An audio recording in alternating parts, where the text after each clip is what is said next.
ॐ अज्ञानतिमिरन्धस्य ज्ञानाञ्जनशलाकया चक्षुरुन्मिलितं येन तस्मै श्रीगुरवे नमः।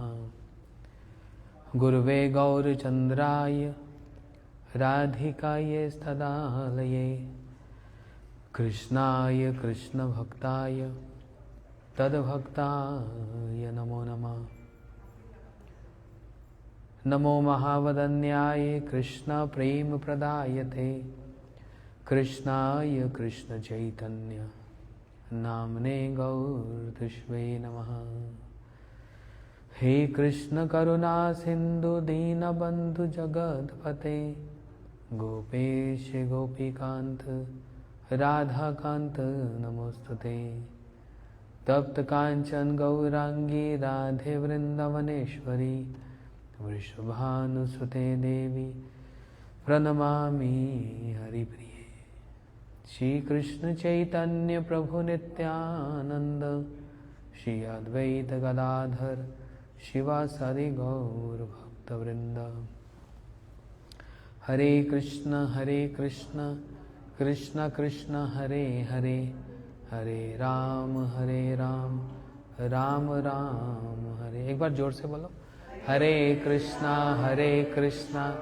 कृष्णा कृष्णा हरे हरे हरे राम राम राम हरे।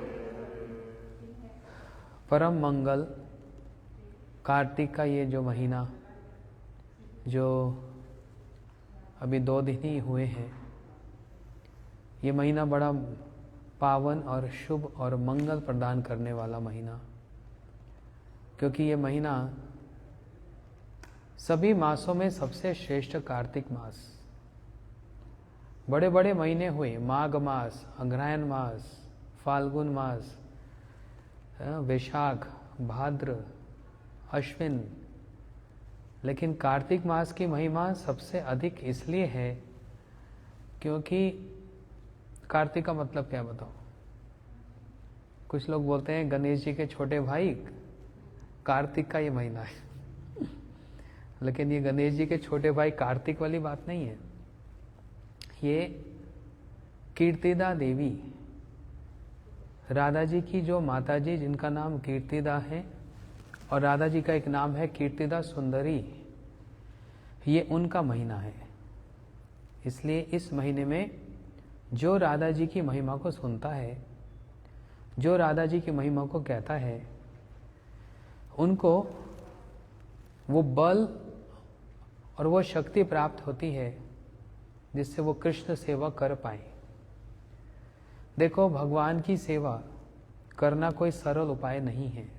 कारण हमारी जो इंद्रियां हैं, मन है, ये सांसारिक भौतिक है।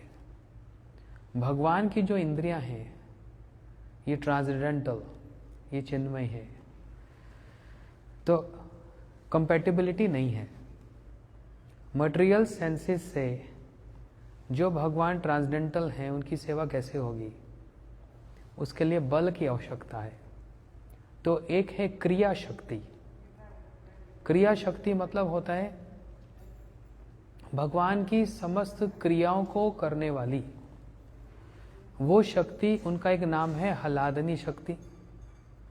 हलादनी का मतलब होता है, हलाद का मतलब होता है आनंद। जो भगवान को आनंद देने वाली, भगवान की इंद्रियों को सुख देने वाली, ये महीना उनकी उपासना का महीना है।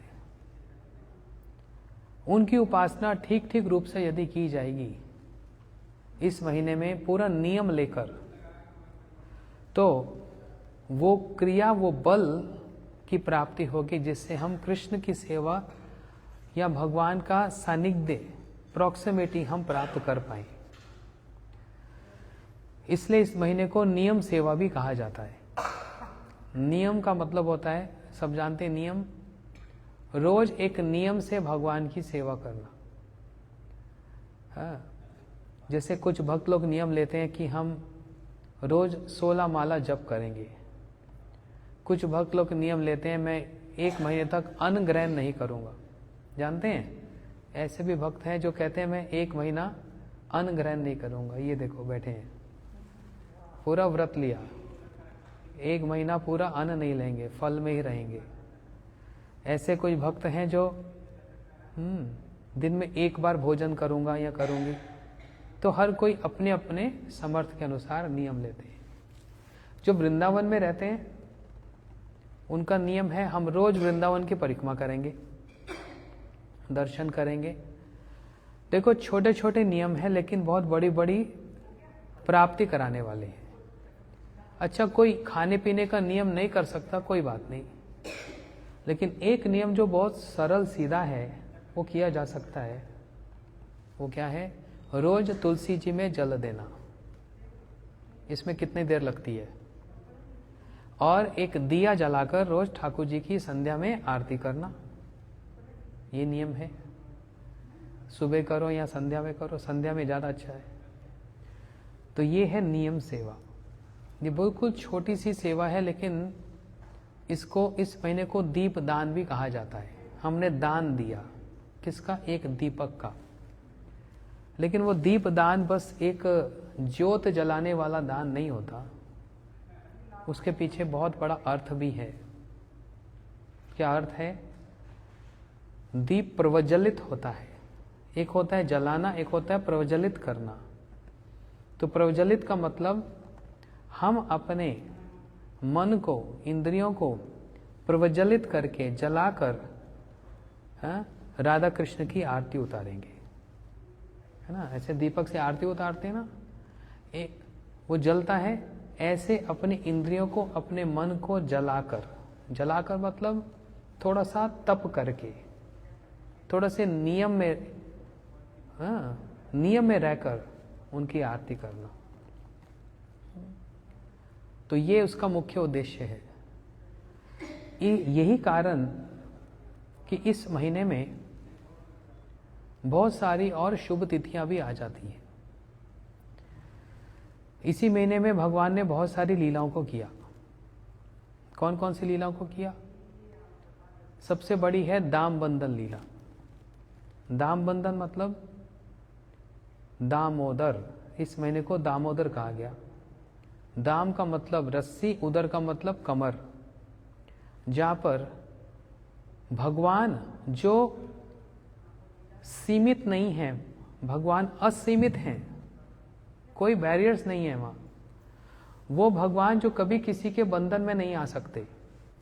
किसी के बंधन में नहीं आ सकते मतलब जो कर्मी हैं, संसारिक लोग, जो भगवान को बस ब्राइब करते हैं, मंदिर में आकर बोलते हैं आप ही तमेव माता च पिता तमेव तमेव बंधु च सखा तमेव, बोलते हैं ना। इसका मतलब क्या है?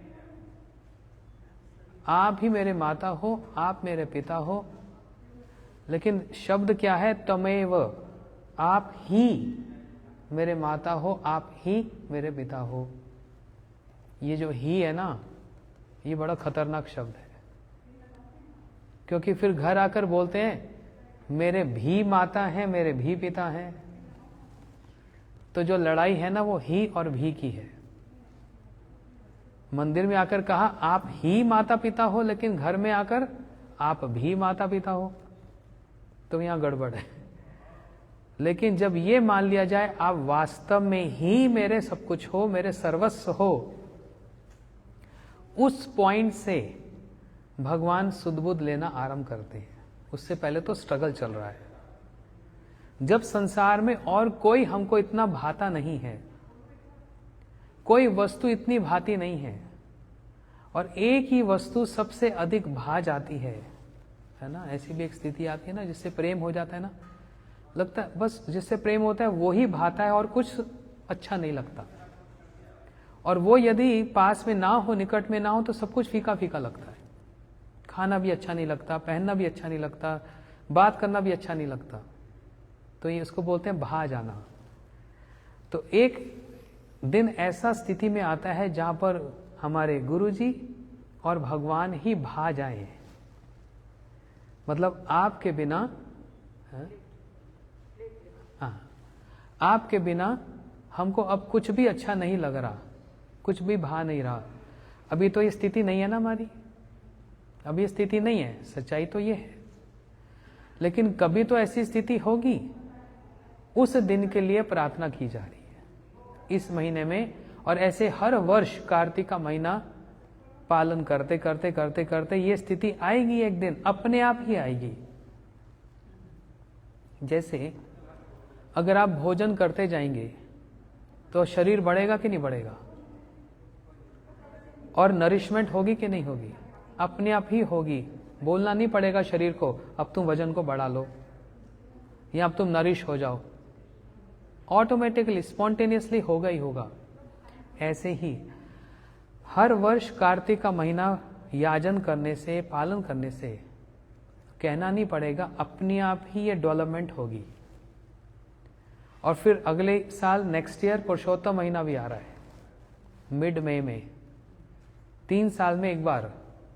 वो पुरुषोत्तम का महीना मतलब कृष्ण का महीना। ये थोड़े नखरे वाले हैं ना, 3 साल में एक बार नखरा दिखाते हैं। लेकिन राधा जी बड़ी भोली भाली सीधी सादी गोपी है ना। जैसे कल एक मेरे को कोई भक्त बोल रहे थे, आप मुझको जैसे मर्जी पागल बना लो, ये मेरी वीकनेस है, मैं भोली भाली हूं, मैं भोला भाला हूं। कोई ऐसा बोल देता है ना। राधा जी भोली गोपी हैं, लेकिन कृष्ण राधा जी को पागल नहीं बना सकते। राधा जी बड़ी चतुर भी हैं। है भोली गोपी, लेकिन सर्वस अपना सब कुछ कृष्ण को निछावर करती हैं। ऐसे ही कृष्ण अपना सब कुछ राधा जी को निछावर करते हैं। ये अनूठा प्रेम है। ये प्रेम क्या है और ये कैसे हमको मिल सकता है, इसलिए कार्तिक का महीना हम लोग नियम से नाम जप करके ठाकुर जी को आरती दिखाकर हम भी प्रार्थना करते हैं हमको वो प्रेम प्राप्त हो। इसलिए दामोदर, जिस महीने में यशोदा मैया ने कन्हैया को रस्सी से बांध दिया, लेकिन ये जो बंधन है ना, ये वात्सल्य का बंधन है, माता का बंधन। तो देखो थोड़ी सी बात को, सिद्धांत को बतलाता हूं। ब्रज में 4 रस हैं। शिकंजवी बनाते हैं ना, तो उसमें नींबू होता है, नमक होता है, काला नमक, काली मिर्च, ये सब डालते हैं, पानी होता है, तो पूरा एक लेमनेड बन जाता है। ऐसे ही ब्रज में भले ही कृष्ण भगवान हैं, लेकिन जहां पर रस की बात आती है वहां पर कुछ इंग्रेडिएंट्स होना जरूरी है। तो कौन से इंग्रेडिएंट्स हैं? 4 हैं मेन। कुछ ऐसे हैं जो ये भावना रखते हैं कि हम कृष्ण के दास हैं। कुछ ऐसे भक्त हैं जो ये भावना रखते हैं हम कृष्ण के सखा हैं। कुछ ऐसे हैं जो ये भावना रखते हैं हम कृष्ण माता पिता हैं। और इनसे भी सबसे ऊपर भगवान की गोपियां हैं। जब ये गोपियों की बात आती है ना, तो बहुत से लोगों का नाक सिकुड़ जाता है। नाक सिकुड़ना समझते हैं? What is this? सेवक तो बात समझ आती है, सबके होते हैं, फ्रेंड्स भी सबके होते हैं, माता पिता भी सबके हैं, लेकिन ये गोपियां कौन है? ओ, थोड़ा वल्गर है ये। क्यों? ये गोपियों का विवाह, इनके पति कोई और हैं, इनका प्रेम कृष्ण से है। थोड़ा सा ये कृष्ण लीला में ना ये बात हजम नहीं होती, समझ नहीं आती। राम लीला तो बड़ी सीधी सादी है, राम जी का बड़ा अच्छा है ना, मर्यादा का उल्लंघन नहीं है, कहीं भी कुछ नहीं है। कृष्ण लीला में ये थोड़ा सा टेढ़ा पेड़ा है कुछ। इसको कहा गया है मधुर रस। ऐसा बोलते हैं ना, गोपियों का नाम सुनते ही नाक सिकुड़ जाता है लोगों को, क्योंकि वो कथा ठीक से सुनते नहीं हैं। अब देखो कल थर्सडे है ना, बृहस्पतिवार, कल से लेकर रविवार तक, थर्सडे, फ्राइडे, सैटरडे, संडे, हम लोग शाम को यहाँ पर भागवत कथा करेंगे। इस महीने में भागवत की कथा सुनना, सुनाना, उसका आयोजन करना, उसमें प्रसाद बांटना, इसका बहुत बहुत बहुत महत्व है।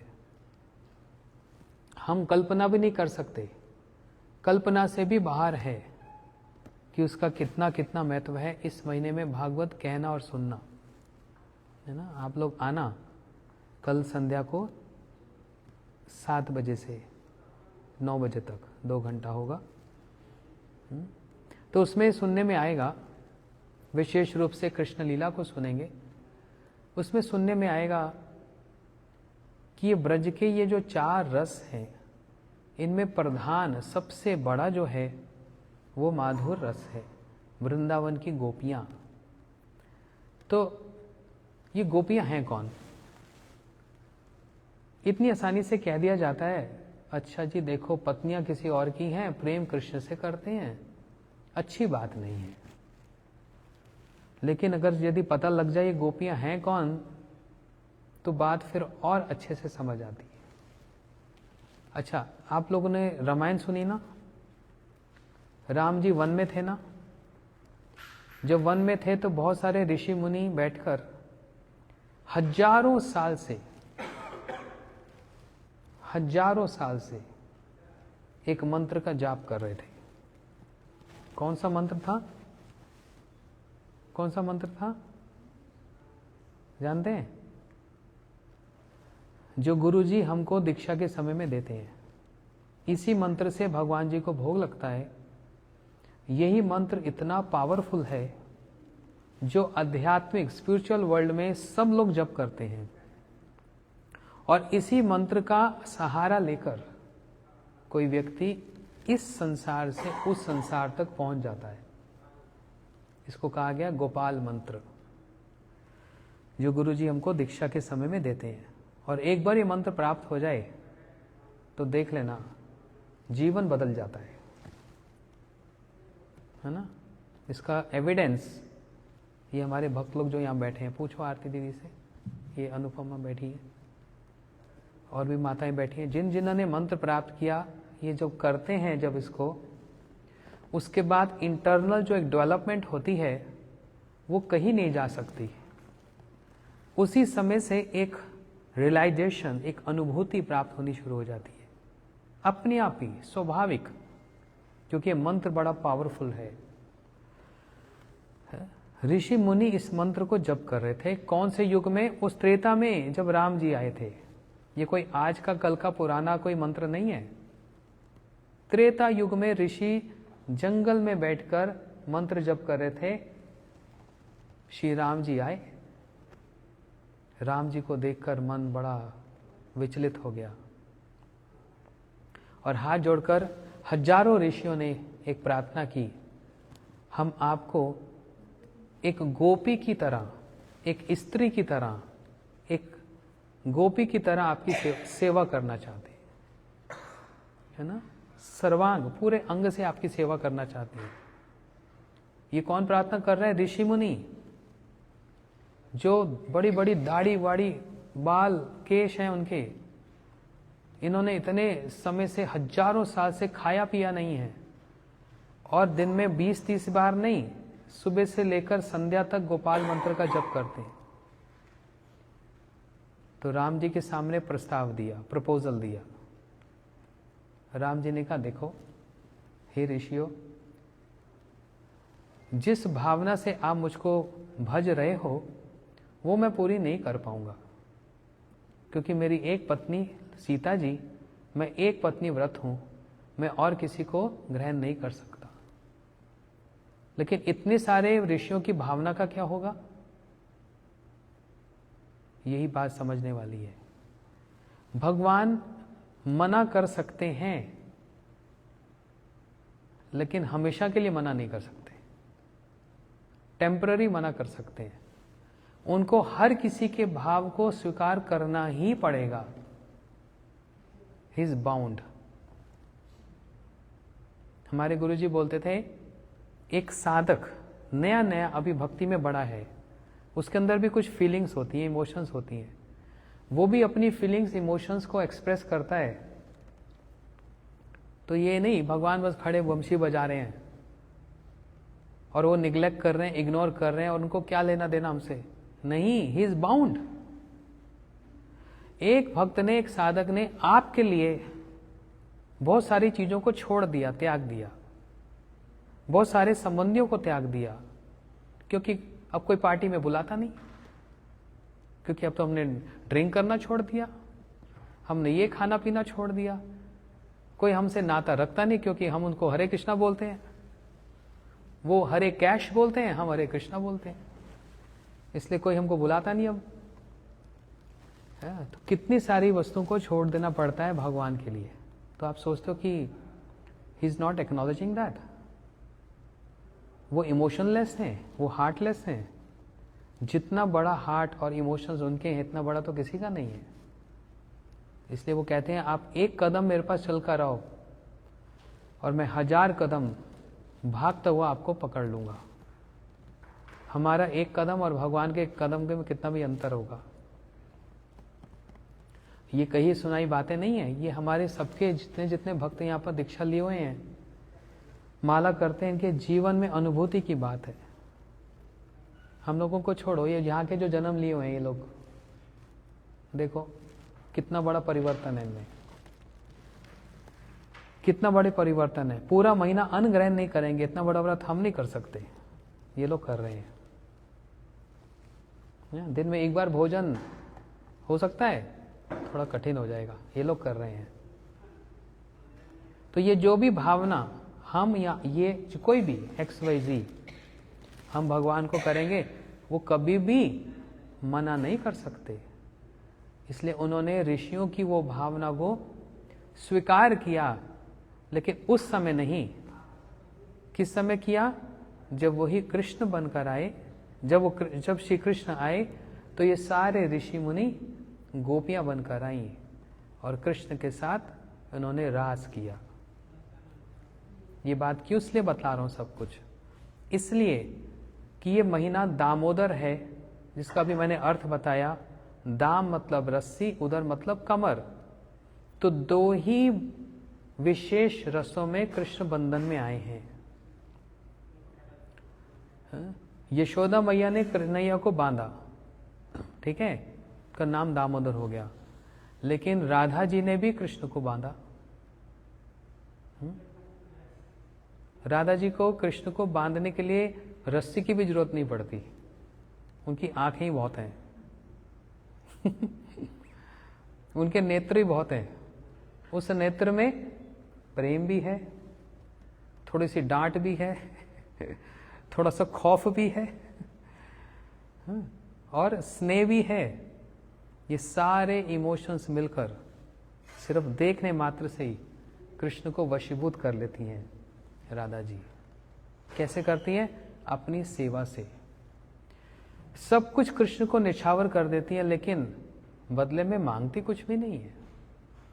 ये भी नहीं मांगती कि मुझको आप सुख दे दो हम तो फिर भी ये मांगते हैं ना, हे भगवान आपका नाम कर रहा हूं, एकादशी कर रहा हूं, कार्तिक का महीना कर रहा हूं, बदले में सुख तो मिलेगा ना, मेरे कष्ट तो दूर हो जाएंगे ना। तो मतलब साथ ही साथ कुछ मांग भी लिया, समझ रहे हो? जबकि बिल्कुल नहीं मांगना। क्यों नहीं मांगना? हम ज्यादा समझदार हैं, वो हमसे थोड़े कम समझदार हैं, या कहेंगे थोड़े से समझदार तो होंगे ऐसा बोला जाता है। क्या उनको पता है कि नहीं पता? हमारे लिए कोई भी एक व्यक्ति, सोचकर देखना जरा, अपने मन से बात पूछो।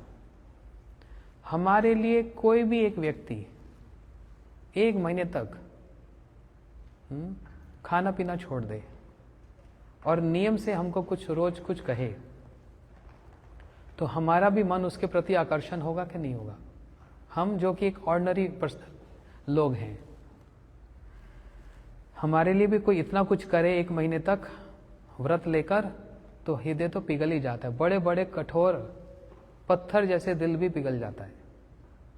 और जिसका हृदय माखन से भी ज्यादा कोमल है, उनको पिघलने में ज्यादा समय नहीं लगता। अल्प सेवा प्रभु बहु करी मानी। थोड़ी सी सेवा को भगवान बड़ा करके मानते हैं, समझ रहे हो? इसलिए राधा जी को बांधने की आवश्यकता नहीं, उन्होंने रस्सी से नहीं, फूलों की माला से कृष्ण को बांध दिया।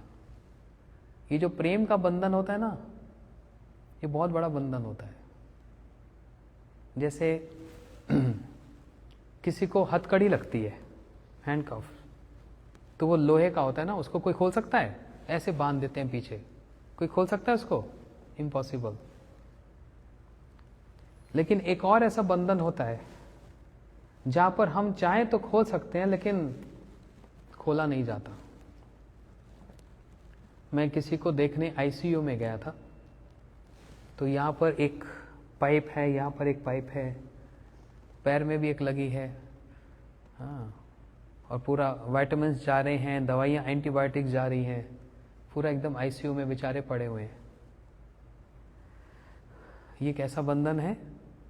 ये लोहे का नहीं है, इतना माइन्यूट पतला सा है जिसको 1 मिनट में ऐसे खोल दो, तोड़ भी सकते हैं, लेकिन इसको कोई तोड़ा जाएगा? कोई इसको तोड़ेगा? नहीं। ये तो जीवन है। उस वाले बंधन को जो हथकड़ी वाला है उसको तोड़कर तो कैदी भागने की कोशिश करता है, लेकिन ये ऐसा बंधन है कि इसको चाहते हुए भी कोई नहीं खोलेगा, क्योंकि ये लाइफ है, इससे लाइफ बच रही है ना? ये भी एक बंधन। और एक बंधन देखो कैसा, हम लोग माया के बंधन में हैं। हम चाहें तो माया को छोड़ सकते हैं कि नहीं? हम कंप्लेन करते हैं, नहीं माया ने मुझको पकड़ लिया है। अरे माया ने नहीं पकड़ा, हमने माया को पकड़ा हुआ है। नहीं नहीं महाराज, आपको नहीं पता, माया बड़ी शक्तिशाली है, वो बांध देती है। बंधन की बात चल रही है ना, ये दाम बंधन।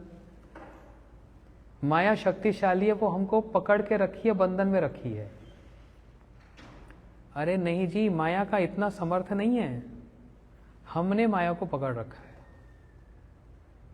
जैसे हमारे जेंट्स लोग ये टाई पहन के ऑफिस में जाते हैं, ये भी तो एक बंधन है ना, एकदम गले तक जैसे फांसी लगी हुई है पूरा एकदम। लेकिन कितना महंगा महंगा बंधन है ये, इतनी एक्सपेंसिव टाइज है। वो किस लिए है? उससे पर्सनालिटी थोड़ा एनहेंस हो जाती है, थोड़ी अच्छा लगता है, थोड़ा प्रेजेंटेबल लगता है व्यक्ति। ये भी एक बंधन है, लेकिन वो बंधन अपनी शोभा के लिए है ना? इसलिए हमें माया का बंधन और भगवान को है प्रेम का बंधन। इसलिए कहा प्रणेना रसेना दितांग्री पद्मा। एक भक्त भगवान को प्रणय मतलब प्रेम की रस्सी से बांधता है, जिसको चाहते हुए भी भगवान खोल नहीं सकते। जैसे मैंने आईसीयू का बंधन बताया, हम चाहते हैं हम घर चले जाएं, हॉस्पिटल में कौन रहना चाहता है? अच्छी जगह है, एसी चल रहा है, हाँ, सामने नर्स है आके सेवा करती है, बीच बीच में कितनी केयरिंग होती है, दवाई देते हैं, पानी देते हैं, फूड देते हैं। मन करता है 1 साल हॉस्पिटल में ही रहा जाए। कोई है? वो भी आईसीयू में, ऑक्सीजन मिल रही है, फ्रेश वेंटिलेटर चल रहा है, मशीन्स चल रही हैं, सामने डिजिटल है, कंप्यूटर्स चल रहे हैं, वाह। डॉक्टर भी इतना क्लीन, चश्मा पहन के वाइट ड्रेस पहनकर आता है, everything is so neat and clean. I would like to stay in hospital 1 year. Anyone? Any volunteer? नहीं ये कैद खाना है, ये जेल है। उस जेल में जबरदस्ती डाला जाता है और इस जेल में स्वयं एडमिट हुआ जाता है, और चाहते हुए भी इससे नहीं निकल सकते। ऐसे ही भगवान चाहते नहीं हैं, लेकिन उस बंधन को भी खोलना नहीं चाहते। कौन से बंधन को? प्रेम के बंधन को। इसलिए राधा जी श्री कृष्ण को उस फूल की माला से ऐसा बांध देती हैं कि चाहते हुए भी उसको खोलना नहीं चाहते। क्यों? इस बंधन में बंधा रहूं तो बड़ा आनंद और सुख है। किस बंधन में? राधा जी के प्रेम के बंधन में। क्योंकि राधा जी के पास देने के लिए और क्या है? सबसे बड़ी वस्तु, सबसे बड़ी वस्तु है। हम किसी को क्या देंगे? हम देंगे प्रेम राधा जी जो कृष्ण को देती हैं, जो अपने हृदय का जो प्रेम है, किसी को प्रेम निछावर कर देना, ये बहुत बड़ी बात है। सब अपनी लोक समाज की सारी भय को त्याग करके, कि समाज क्या कहेगा, वेद क्या कहेंगे, शास्त्र क्या कहेंगे, ये सब कुछ की चिंता किए बिना कृष्ण की सेवा के लिए श्रृंगार करके श्री कृष्ण के पास आ जाती है। समझ रहे हो, श्रृंगार करके। लेकिन कभी कभी कृष्ण रूठ जाते हैं, कभी कभी। ज्यादातर कौन रूठते हैं ना, ये फीमेल्स ज्यादा रूठती हैं। अब सब हंस रही है माताएं हमारी, इनको ये तरीका पता है अपना काम मनाने का। कभी किसी कारण से बिना कारण के रूठ जाती है। भाई कारण समझ आता है, ठीक है कुछ हो गया, चलो देरी से आए। कभी कभी ऐसे फ्री बैठिए ना, टाइम पास करना है, चलो रूठ ही जाते हैं, चलो और कोई इसने तो टाइम पास।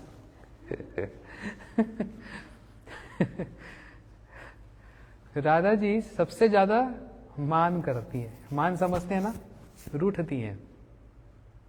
कृष्ण भी रूठ जाते हैं। क्यों रूठ जाते हैं? बोलते हैं मैं भी जरा नकल करूं, सब समय इनकी चलेगी क्या, मैं भी जरा करके देखूं। तो एक बार एक गोपी ने कह दिया, अच्छा बरसाना कौन कौन गया? गया ना। नंदगांव कौन कौन गया? अब सबने हाथ खड़े किए। अब बताओ, बरसाना और नंदगांव के बीच में एक मिड पॉइंट है, मीटिंग प्लेस है, उसको बोलते हैं संकेत। वहां कौन कौन गया? बस अब देखो 2-3 हाथ खुल रहे। इसलिए बोलता हूं, ये साल तो अब हो गया, अभी भी कुछ बिगड़ा नहीं। इस साल या अगले साल इसी महीने में हमारी 84 कोस ब्रजमंडल परिक्रमा होती है, 10 दिन की बस। इस साल भी 10 दिन की है, 28 अक्टूबर से 5 नवंबर। अगर आना चाहेंगे तो आओ, नहीं आना चाहते तो भी आ जाओ। क्योंकि उसमें क्या होगा, देखो अकेले जाके दर्शन होता है ना, तो उसमें क्या समझ आता है, लेकिन इतने सारे साधु संतों के साथ, भक्तों के साथ कीर्तन करते करते, नाचते नाचते, और फिर वहां बैठकर वहां की जो कथा सुनी जाती है ना, उसमें जो आनंद आता है और एक जो फील्स आता है ना, वो अकेले में नहीं आता। और ऐसे ऐसे स्थान जहां हम अकेले जा भी नहीं सकते हैं, वो साधु संत, वो गुरुदेव हमको उन स्थानों पे लेके जाते हैं, तो वहां की महिमा पता लगती है। तो एक गोपी ने कह दिया, हे श्याम सुंदर, राधा जी आपको संकेत वन में इस प्रहर में मिलेंगी, मतलब इस समय मिलेंगी। अब कृष्ण वहां पर आ गए, बड़े एक्साइटेड हैं, पूरा श्रृंगार करके। श्याम सुंदर का श्रृंगार बड़ा सुंदर, कान में कुंडल। कौन से कुंडल? सबसे फेवरेट श्री कृष्ण के कुंडल, बताना कौन बता सकते हैं? उसका एक नाम है, हाँ, मकराकृत कुंडल। मकर समझते क्या होता है? मछली नहीं, मकर होता है एलिगेटर, हाँ एलिगेटर टाइप, ऐसे होते हैं। वो कृष्ण कान में धारण करते हैं। हाँ।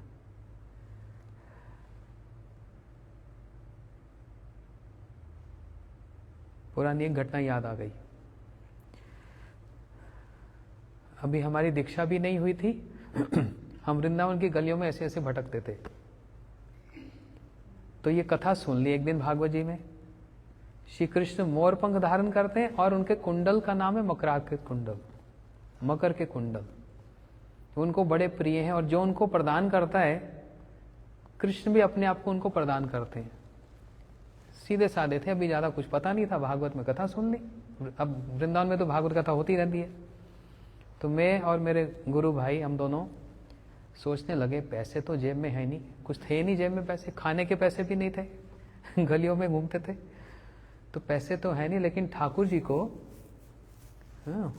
मकराकृत कुंडल अर्पण करना चाहिए, वो भी चांदी का।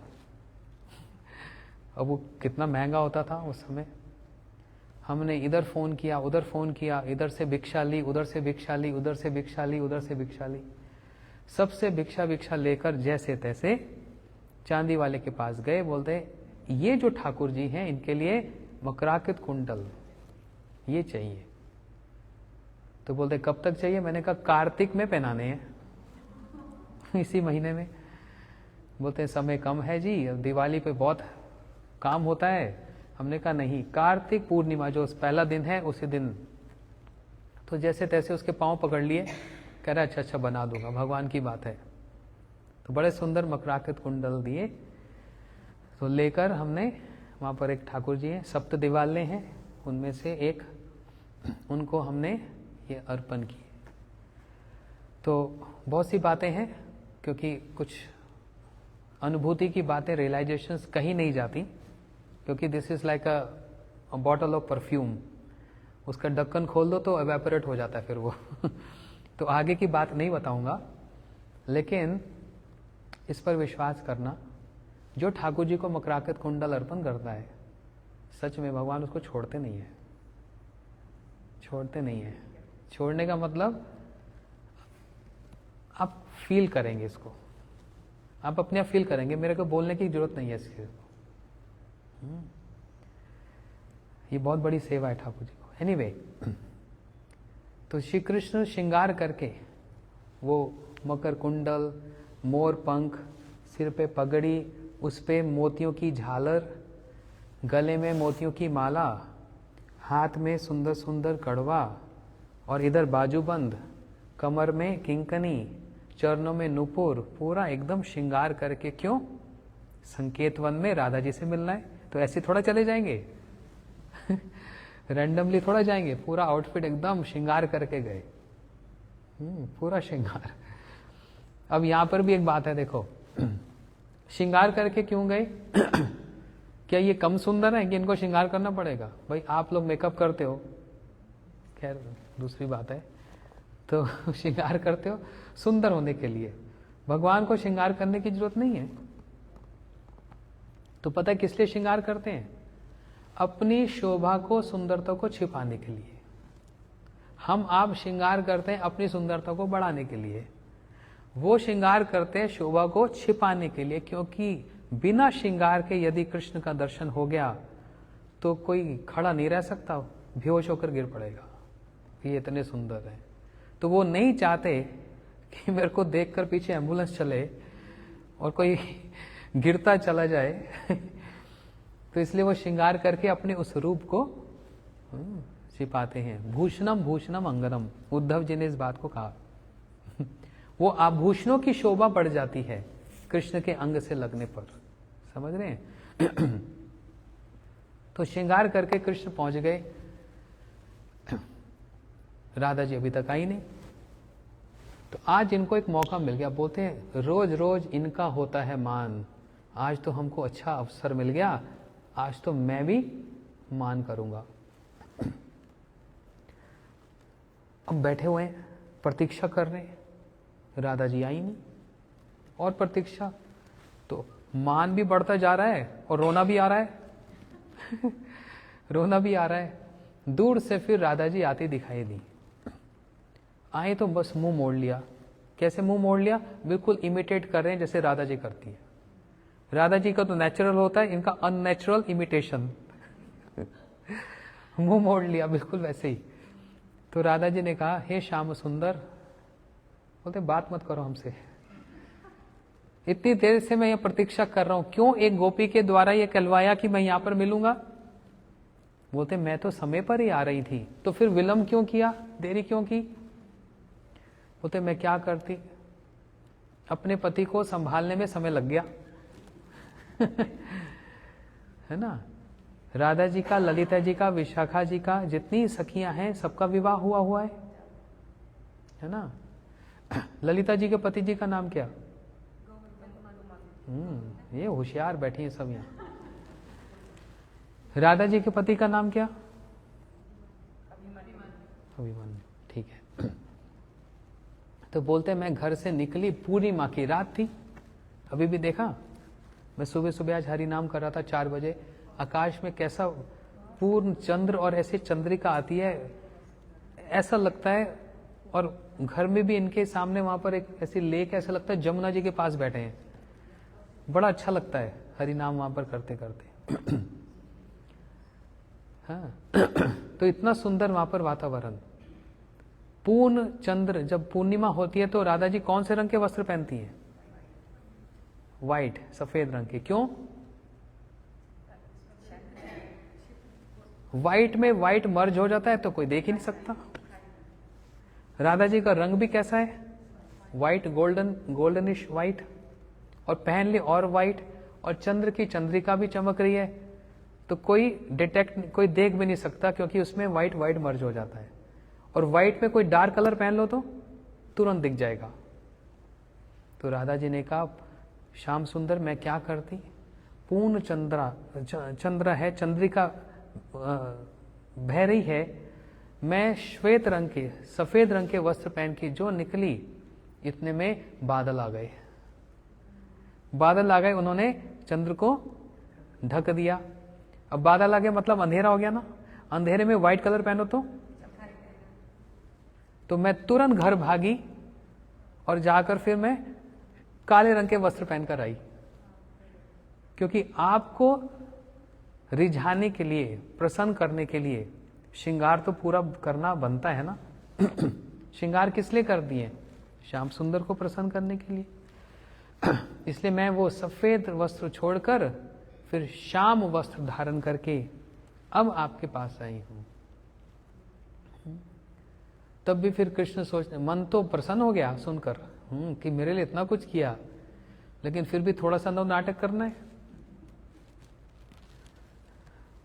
श्याम सुंदर बात ही नहीं कर रहे। राधा जी ने कहा, देखो मैं अपने हाथ में पुष्प लेकर आई हूं, अब मैं क्या करूं? आप तो एकदम ऐसे बैठ गए जैसे नारायण हो, बात ही नहीं करते। जैसे हृदय में परमात्मा है ना, कभी बात करते हैं? नहीं। आप तो नारायण परमात्मा की तरह बैठ गए, बात भी नहीं कर रहे हो। अब इन पुष्पों का क्या करूं? सोचा था इससे आपके केशों को संवारूंगी, सजाऊंगी, अब तो आप नारायण हो गए हो, आपके चरणों में पुष्प अर्पण कर देती हूं। राधा जी ने कृष्ण के चरणों में पुष्प अर्पण किए, और साथ साथ राधा जी ने भी बोल दिया, हंसना नहीं, मैंने आपके चरणों में पुष्प अर्पण किए, हंसना नहीं। और जैसे बोल दिया हंसना नहीं, अंदर जो हंसी छुपा रखी थी, ही करके जो हंसे, सारा मान वहीं भंग हो गया, सारा मान वहीं भंग हो गया। इसको कहते हैं प्रेम लीला। इस प्रेम के बंधन में राधा जी ने इसी महीने में विशेष करके, ऐसे तो ये नहीं कि इसी महीने में प्रेम है और महीनों में प्रेम नहीं है, लेकिन इस महीने में जो सबसे बड़ी प्रेम की सबसे बड़ी जो लीला करके दिखलाई, वो है रास लीला। इसलिए शरद पूर्णिमा गई ना, कब? परसों शरद पूर्णिमा थी। और कार्तिक का समापन कब होता है? वो भी रास पूर्णिमा। वो कौन सी रास? महारास। शरद पूर्णिमा का रास और एक महारास। महारास में कौन? जितने वो ऋषि मुनि जो राम जी की लीला में तपस्या कर रहे थे, गोपियां बनकर आए, वो सब आ जाओ। इसको बोलते हैं पंचायती रास, पूरा पंचायत है। जितनी देवियां, वो देवियां प्रार्थना करती हैं, हम भी क्या गोपियों की तरह भगवान के साथ नृत्य कर सकती हैं? वो देवियां गोपियां बनकर आ गई। जितनी वेद जो श्रुतियां हैं, वो गोपियां बनकर आ गई। जिन्होंने व्रत कर रखा था, भयंकर कठोर व्रत कर रखा था, वे सारी गोपियां बनकर आई। और आज एक लीला में ही, रास लीला में ही, श्री कृष्ण ने उन सारी गोपियों के साथ रास किया। इसको बोला महारास। समझ रहे हैं? इस महारास में श्री कृष्ण क्या दिखला रहे हैं? बड़ा सुंदर प्रसंग है ये। आज तो भी समय हो गया, लेकिन अब कल बृहस्पतिवार, थर्सडे, फ्राइडे, सैटरडे, संडे हम इन्हीं बातों को सुनेंगे। और बड़ा सुंदर रास का वर्णन, जहां पर राधा कृष्ण बीच में और चारों ओर गोपियां और श्री कृष्ण, महारास रच रहा है। एक अकेले कृष्ण इन सारी गोपियों के साथ नृत्य कर रहे हैं और उनको रेसिप्रोकेट कर रहे हैं, और वहीं राधा जी के साथ भी बीच में खड़े होकर नृत्य कर रहे हैं, ये इसी महीने में। तो जहां पर यशोदा मैया ने कन्हैया को बांधा, दामोदर हुए इसी महीने में। और एक अभी उत्सव यहां मनाया जाएगा इसी मंदिर में, जानते हो आप लोग, भूलना नहीं। 22 तारीख को, 21 तारीख को वो होगा अन्नकूट उत्सव। अन्नकूट, अन्न का मतलब क्या होता है? भोजन पदार्थ, पूड़ी, पकौड़ा, मालपुआ, हलवा, ये सब। और कूट का मतलब होता है पर्वत। तो सब माताएं अपने अपने घर से कुछ लाएंगी बनाकर, साफ सुथरा, तुलसी रखकर, तुलसी धोकर और फिर रखकर, हाँ, अन्नकूट पर। हाँ, यहाँ भी है, ठीक है। तो उस अन्नकूट को यहाँ पर मनाएंगे। मैं चाहता हूँ कम से कम 208 प्रेप्स तो हो जाए उस दिन। ज़्यादा हो जाती है 700-800। मुझे लगता है मेरे को यहीं रहना पड़ेगा। भोग लगने के बाद सब मेरे रूम में रख देना इधर। तो अन्नकूट, ये गिरिराज गोवर्धन को धारण किया, वो कौन से महीने में किया? इसी महीने में किया। एकादशी आई, अभी एकादशी आएगी जो, उस एकादशी में नंद बाबा, मतलब उससे अगले द्वादशी के दिन नंद बाबा जमुना जी में डूब गए। क्यों डूब गए? डूबे नहीं, एकादशी से अगले दिन समय पर व्रत को खोला जाता है। तो कृष्ण के पिता नंद बाबा सुबह सुबह ब्रह्म मुहूर्त में जमुना जी में स्नान करने गए कि जल्दी जल्दी स्नान करूं फिर अपना मंत्र वंत्र जप करूंगा और फिर व्रत को खोलूंगा। लेकिन जमुना जी में वरुण देवता के जो दूत हैं, मैसेंजर्स, वो नंद बाबा को पकड़ कर ले गए। ये जो अगली एकादशी आएगी उसमें ये हुआ, नंद बाबा को पकड़ कर ले गए। जब ले गए तो वरुण देवता कहने लगे अपने दासों को, अपने नौकरों को, किसको पकड़ के ले आए? जानते हो कौन है? ये कृष्ण के पिता हैं। अभी हमारी भी पिटाई और तुम्हारी भी पिटाई होने वाली है। अभी आते होंगे प्रभु। और वहां पर पूरे ब्रज में शोर मच गया, बाबा डूब गए, बाबा डूब गए, बाबा डूब गए। कन्हैया ने तो इधर देखा ना उधर देखा, दौड़े दौड़े गए और तुरंत जमुना जी में छलांग लगाई। और जैसे छलांग लगाई, वरुण देवता हाथ जोड़कर खड़े थे, आइए प्रभु स्वागत है, आइए आइए। बोलते हैं स्वागत वागत बाद में, हमारे बाबा कहाँ ये बताओ। वो सुरक्षित हैं, देखिए वहां पर बैठे हैं आसन पर, आपके लिए एक आसन सजा रखा है, आइए विराजमान हुई।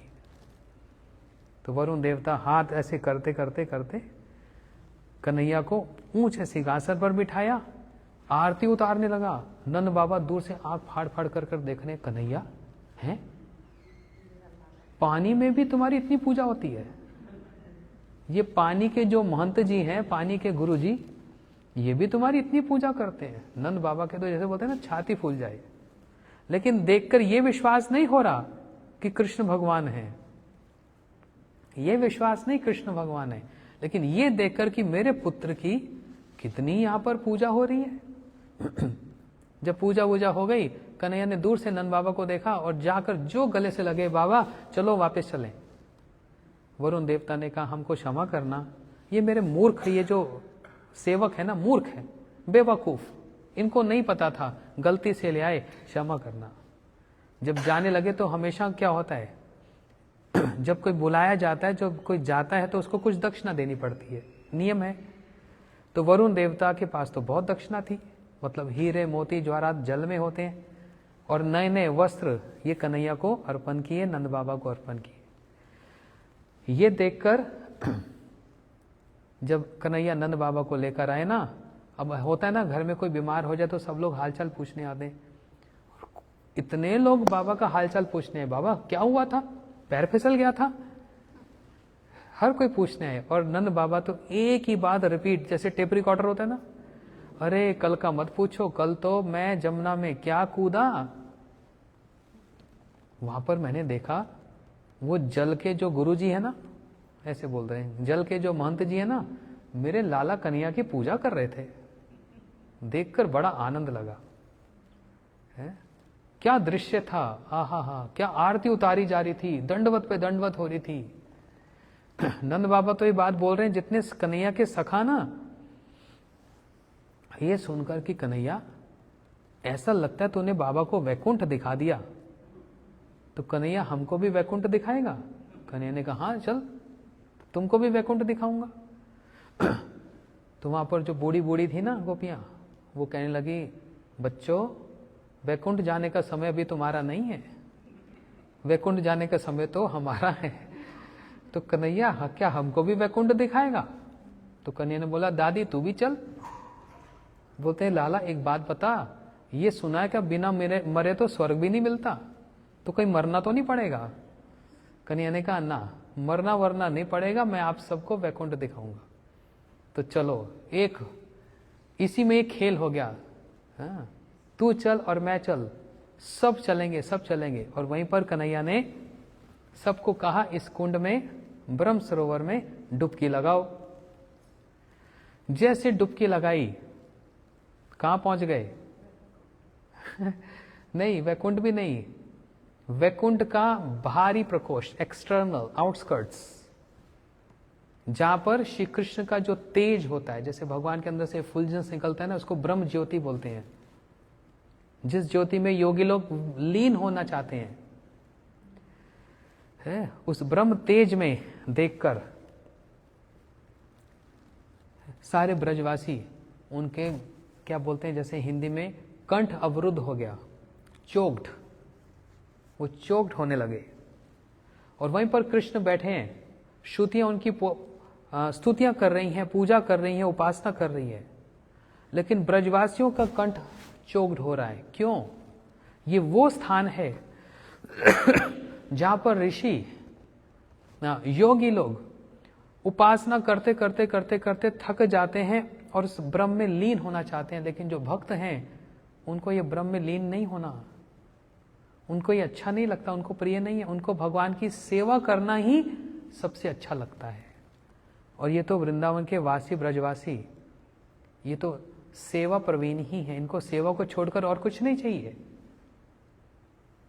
नंद बाबा तो देख रहे हैं, सखा कह रहे हैं कन्हैया कौन से वैकुंठ में ले आया, बोर हो गए भाई। यहाँ तो किसी से पूछा भाई यहाँ गिरिराज जी कहाँ हैं, जरा परिक्रमा दे आए, तब तक कन्हैया फ्री हो जाएंगे।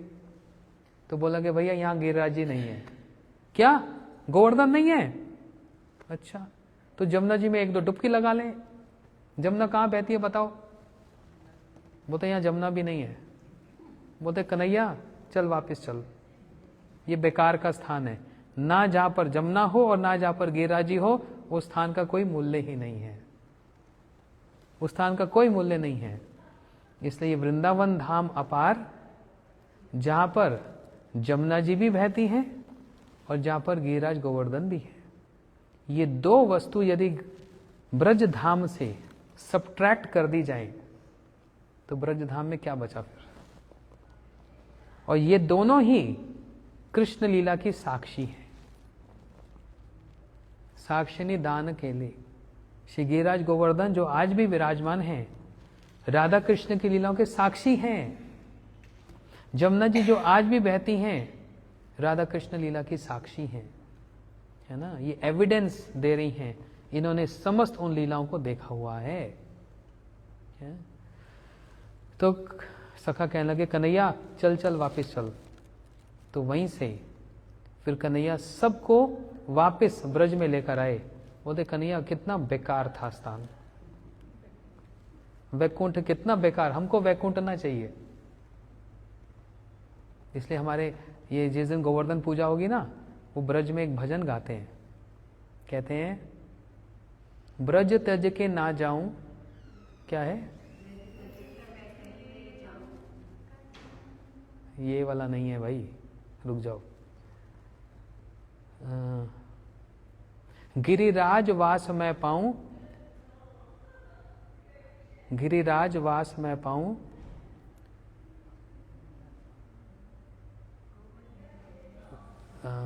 अभी याद नहीं आ रहा। मतलब अर्थ है इसका ये कि वैकुंठ वास भी मैं नहीं चाहता और गिरिराज में ही मैं वास करूंगा। नहीं माता जी, वो बोला भजन वो छोड़ो, वो तो हमारा बंगाली भजन है, ब्रज का एक भजन है। वो तो मैं जानता हूँ कि ये सब छोड़त कहीं नहीं जाऊं, ये सब छोड़त प्राण हारा, उसकी बात नहीं कर रहा मैं। नहीं, ये ब्रज का एक भजन है, गोवर्धन वास में पाऊं, वैकुंठ त्यज, ऐसे कुछ है, वैकुंठ को भी त्याग दूंगा गिरिराज जी में वास करने के लिए। तो इस कार्तिक महीने में इतनी बड़ी ये गोवर्धन लीला हुई है। इसी महीने में कृष्ण कालिया के ऊपर नृत्य किए हैं। इसी महीने में ब्रह्मा जी ने कृष्ण के सखाओं को चुराया। भाई ये सारी कथाओं को हम सुनेंगे 2-4 दिन में अभी। हाँ, ब्रह्मा जी ने कहाँ चोरी की? भाई किसी सेठ सेठानी, ये आरती दीदी, विमला दीदी, करिश्मा सेठानी बड़ी बड़ी बैठी यहाँ, वंदना, ये बड़ी बड़ी सेठानियों के घर में चोरी की जाए तो समझ आता है चोरी की, लेकिन चोर के घर चोरी करना ये तो बहुत बड़ी बात हो जाती है, वेरी चैलेंजिंग। कृष्ण इतने बड़े चोर, कितने बड़े चोर, बड़े फेमस हैं। क्या बोलते हैं? ब्रजे प्रसिद्धाम नवनीत चोरम, माखन की चोरी करते हैं, गोपियों के वस्त्र की चोरी करते हैं, और राधा जी के भाव को ही चोरी कर लेते हैं। और हम सबके क्या चोरी करते हैं? मेरी क्या चोरी की? सच में कुछ था, मेरा तो गायब हो गया। अनेक जन्म चित पाप चोरम, जन्म जन्म के हमारे पापों को चोरी कर लेते हैं। तो बताओ फिर अच्छे चोर है ना? कितने अच्छे चोर हैं। इतने बड़े चोर के घर में ब्रह्मा जी चोरी कर रहे हैं, कितनी बड़ी बात है। चोर के घर में चोरी सेठ के घर करो तो समझ आता है।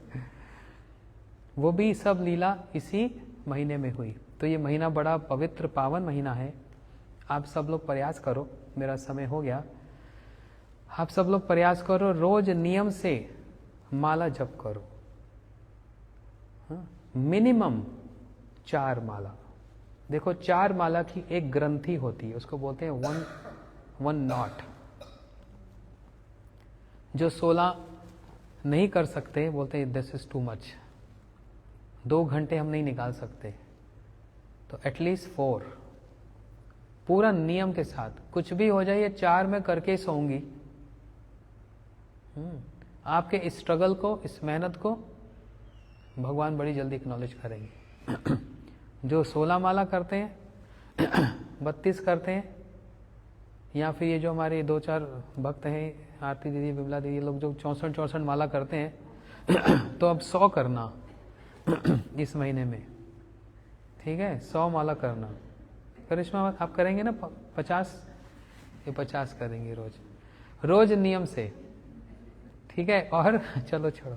और दूसरा सबसे बड़ा नियम, तुलसी जी में रोज जल देकर, और शाम को संध्या में जब थोड़ा अंधकार होता है, ठाकुर जी की आरती करके, तुलसी जी को आरती करके, उस दीपक को आकाश को दिखाना है। इसको बोलते हैं आकाश दीप। उसका एक मंत्र भी है ना? आप लिख देंगे या व्हाट्सएप पे डाल देंगे तो सबको मिल जाएगा ग्रुप में। इसको बोलते हैं आकाश। उस आकाश को दीपक दिखाया जाता है। बहुत इसका बहुत फल है, बहुत फल है। इसको आप सोच भी नहीं सकते। छोटी सी क्रिया है, 5 मिनट की एक्टिविटी है, लेकिन इसका रिजल्ट बहुत बड़ा है ना? तो ऐसे ही सब लोग दीप दान करो। अभी एकादशी का व्रत आएगा, 2 एकादशी आएंगी, कोशिश करो उस दिन अच्छे से करो। यहाँ पर अन्नकूट महोत्सव मनाया जाएगा इस मंदिर में, आप उसमें पार्टिसिपेट करो। और यदि बेतावले हो जाओ, उत्कंठित हो जाओ, रेस्टलेस हो जाओ, चैन ना आए, नींद ना आए, तो फिर फ्लाइट बुक करके ह्यूस्टन से डायरेक्ट दिल्ली की एमिरेट्स जाती है, सीधा 20 घंटे लेगी। कतार भी जाती है, लेकर आ जाओ परिक्रमा में। 27 तक पहुंच जाना और 5 को हम आपको फिर प्रेम से विदाई दे देंगे। राउंड ट्रिप कर लो, 8-10 दिन हमारे साथ परिक्रमा में इस बार आ जाओ। इतनी अच्छा फैसिलिटी वहाँ पर अरेंजमेंट कर रखा है, आपको किसी चीज़ की कमी नहीं होगी, ठीक है? पूरा प्रेम भर भर के भेजेंगे, अच्छा, बोलो श्री राधा गोविंद जी की जय, कार्तिक मास की जय, राधा रानी की। इतनी धीरे जय, कंजूस हैं सब। अच्छा, वृंदावन में सब क्या बोलते हैं? क्या? राम राम। और ह्यूस्टन में सब क्या बोलते हैं? गोविंद जी मंदिर में क्या बोलते हैं? थोड़ा जोर से बोल दो, थोड़ा प्रेम से बोल दो। अरे माताएं बोल दो, प्रभु बोल दो। वृंदावन में, सेवा कुंज में, और निधि वन में, और बरसाने में। बोलो श्री राधा रानी की, श्री राधा रानी की। अभी हमारी आरती होगी। राधा रानी की जय। Thank you. हरे कृष्ण।